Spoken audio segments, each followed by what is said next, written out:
오늘은 팔복 5번째 시간으로 긍휼에 관해서 살펴보도록 하겠습니다. 이미 말씀드렸지만 팔복은 하나님 나라의 백성들이 가져야 될 삶의 가치관이라고 말씀드렸습니다. 이는 단순히 사람들 사이에 지켜야 될 도덕적인 삶을 넘어선 거죠. 넘어서서 하나님의 은혜를 입은 자들이 마땅히 드러내야 될 신의 성품을 의미하는 것이다. 그걸 말씀드렸습니다. 우리 다 같이 7절의 말씀을 다시 한번 읽도록 하겠습니다. 긍휼히 여기는 자는 복이 있나니 그들이 긍휼히 여김을 받을 것이시며 했어요. 오늘 본문에 나오는 긍휼이라고 하는 말은 자비나 동정을 뜻하는 헬라어 엘리오스라고 하는 단어가 사용되고 있습니다.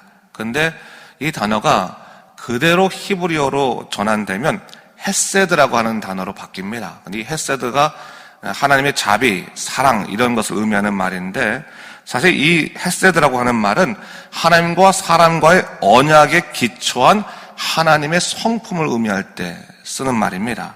하나님께서 우리를 자녀 삼으셨죠. 언약 관계가 형성됐습니다.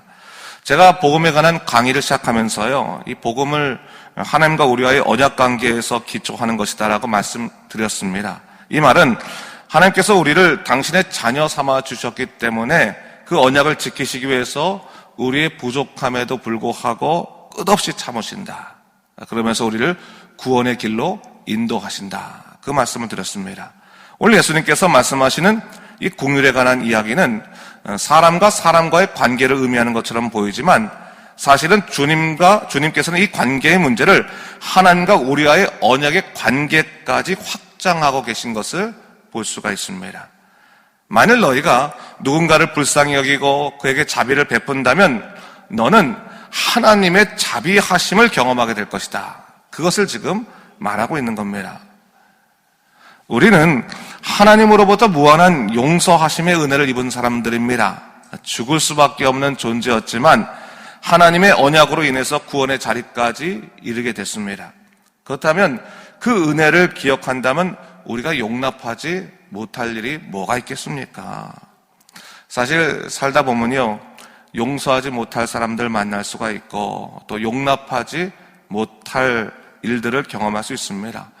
그 속에서 억울해하고 속상해하고 정말 모든 것이 지긋지긋해지는 인생의 피곤함을 경험할 수도 있습니다. 끝도 없는 모래 함정가에 빠지는 듯한 그런 기분이 들 때도 사실 있습니다. 근데 여러분, 하나님께서요, 우리들의 그러한 인생의 피곤함과 감정의 소용돌이 속에서 우리가 시간을 낭비하는 것을 원하지 않으세요. 그래서 말씀하십니다. 네가 하나님의 자비하심으로 다른 이들을 불쌍히 여긴다면 하나님께서 너를 긍휼히 여기시고 돌보실 것이다. 그러니 쓸데없는 곳에 시간 낭비하지 말라. 그래서 우리에게 말씀하시는 겁니다. 오늘 본문 7절 말씀에서 그들이 긍휼히 여김을 받을 것이라고 하는 것은 사람을 통한 긍휼함이 아니라 하나님을 통한 긍휼함을 의미하고 있는 말입니다. 하나님께서 여러분들의 마음을 만지시겠다고 하는 것입니다. 하나님께서 여러분의 마음을 만지시는 이유가 분명히 있지요. 한번 바깥을 한번 보십시오. 건축을 하는데요, 시간이 참 오래 걸리지 않습니까? 중요한 건물일수록 시간이 배나 걸립니다. 정말 오래 걸리지 않습니까? 근데 여러분, 부수는 것은 한순간이에요. 파괴는 순식간에 이루어집니다. 그럼 믿음의 세계도 마찬가지입니다. 하나님께서 우리를 구원하길 원하시고 우리를 복의 능력으로 살아가기를 원하시는 것이 하나님의 뜻입니다. 근데 우리가 속상함과 억울함으로 인해서 우리가 그동안 쌓아왔던 그 모든 그 믿음의 삶을 한순간에 부숴버린다면 회복되기 쉽지 않은 겁니다. 제가요, 종종 봅니다. 믿음 생활 평생 열심히 잘하시던 분이 어떤 충격으로 인해서 휘청거리면요, 회복되는 데는 꽤나 시간이 걸립니다. 꽤나 시간이 걸려요. 근데 여러분, 근데 사실 그게 다 어떻게 보면 인생의 낭비입니다.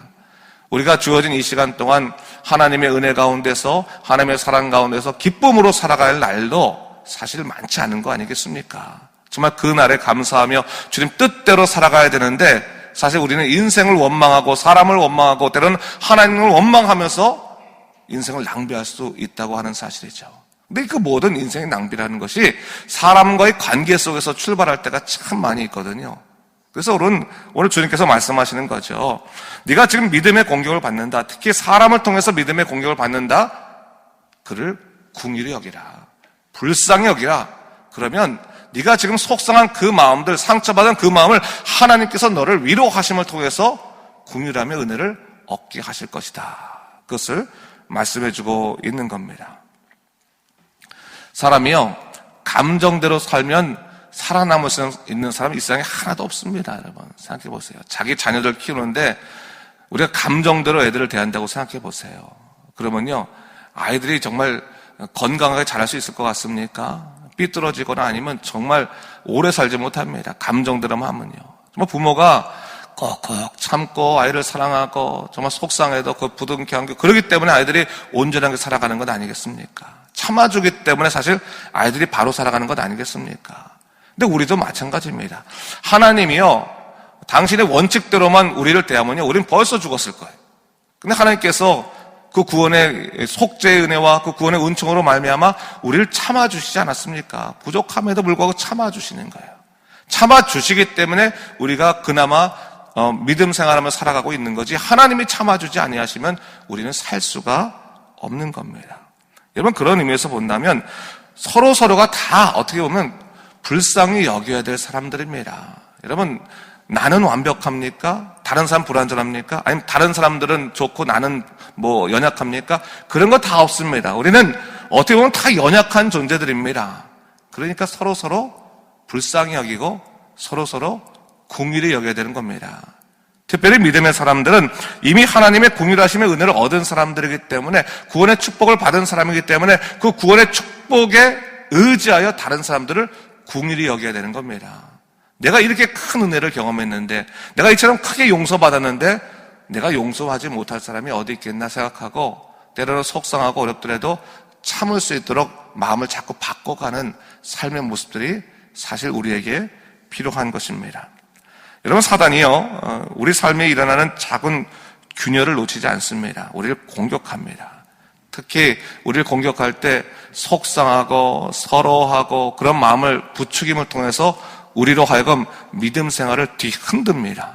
그것을 알아야 됩니다. 여러분, 믿음 생활이 뒤흔들리는 것은 올바르지 않은 거예요. 우리가 하나님의 사람으로 살아갈 때 믿음이 우리를 지키고 믿음이 우리의 모든 삶 가운데서 하나님의 능력을 온전케 하는데 근거가 되어야 되는데, 믿음이 흔들려 버리면 지금 내 전체 인생이 흔들린다고 보면 됩니다. 그렇다면 믿음이 흔들린다고 할 때 잠깐 멈춰서, 그럼 이 믿음을 흔드는 존재가 누구일까? 가만히 살펴보면 대부분의 사람의 일 때문에 사실 우리 믿음이 흔들리거든요.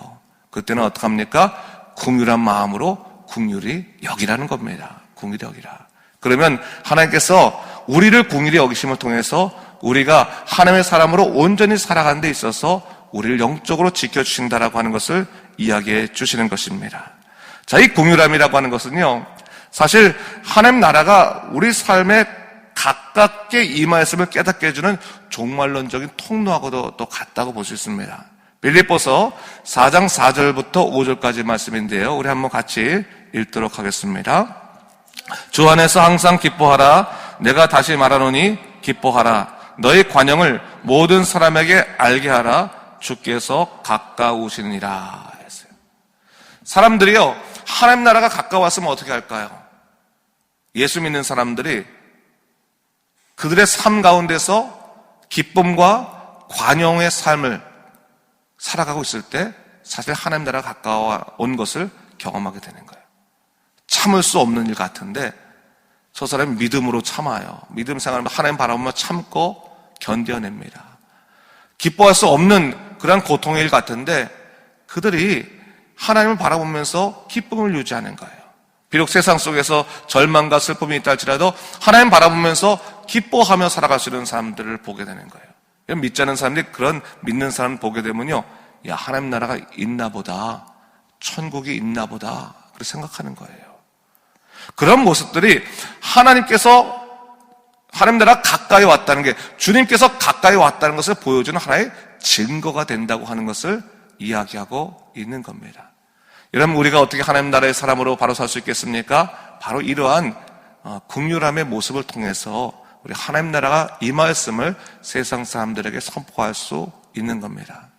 사랑하는 성도 여러분, 주 안에서 기쁨을 잃어버리지 마시고 또 긍휼하심에 하나님의 은혜를 잃어버리지 마시기 바랍니다.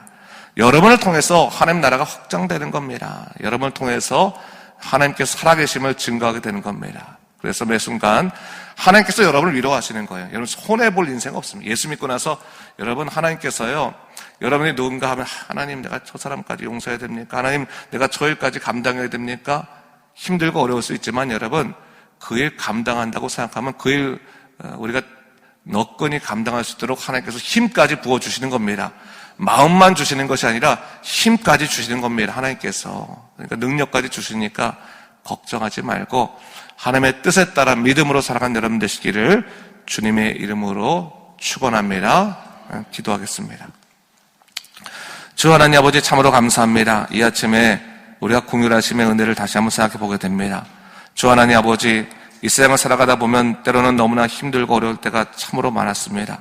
그러나 주님께서 우리와 함께 하신다면, 주님이 나를 위로하신다면 그런 모든 어려움들도 우리가 잘 참고 또 불쌍히 여기고 용서하고 긍휼히 여길 수 있습니다.